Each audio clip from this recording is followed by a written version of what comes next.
हैं हिंदी में? आप बताइए।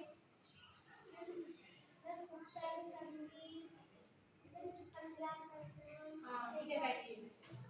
समास है ना, उपसर्ग संधि सब कुछ पढ़ते हैं। तो समास के बारे में आप क्या जानते हैं? ठीक है, तो आज हम समास पढ़ेंगे।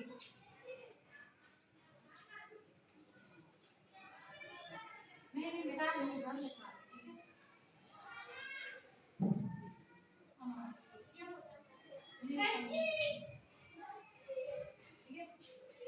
समास की परिभाषा, समास की परिभाषा को जानता है? देखो,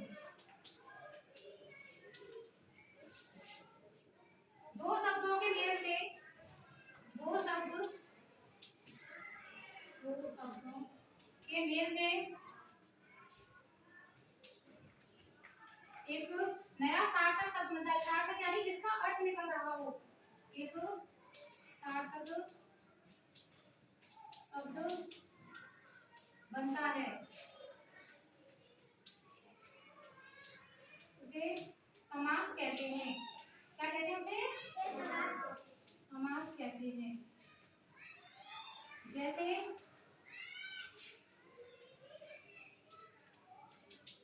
नीलकंठ, या फिर एक और कौन सा ले लेंगे हम, नीलकंठ और धर्मविमुख।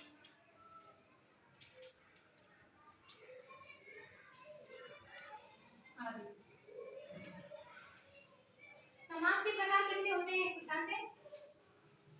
ठीक है, मैं बताती हूँ। समास के 6 प्रकार होते हैं। समास के प्रकार या भेद, ठीक है, समास के भेद।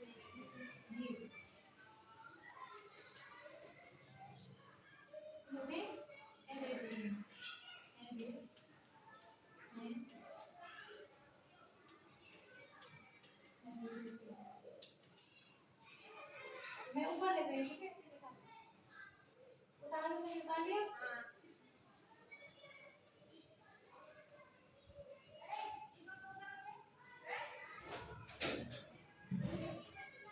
पहला भेद है अव्ययभाव समास। कौन सा समास है? अव्ययभाव समास।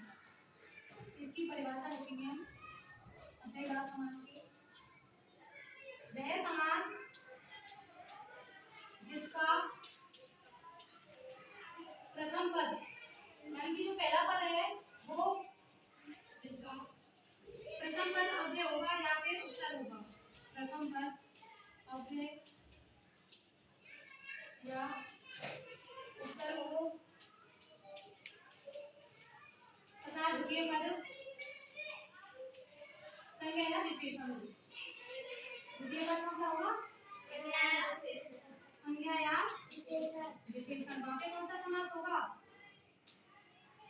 अव्ययभाव समास।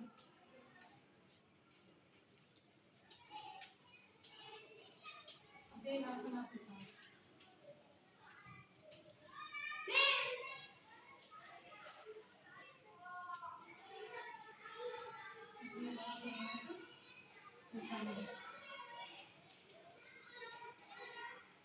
और इस वाक्य में देखो, पहले मैं समास लिख रही हूं, जैसे यथाक्रम है, ठीक है, एक शब्द है यथाक्रम, ये तो हो गया समस्त पद, समस्त पद। और यहाँ पे समास विग्रह,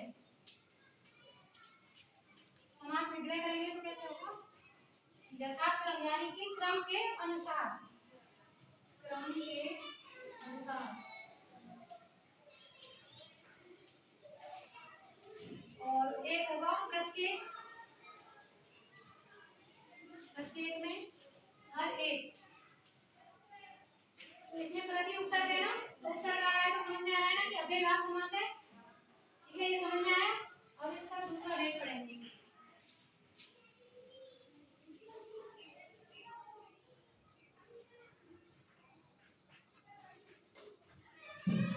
दूसरा भेद है इसका तत्पुरुष समास।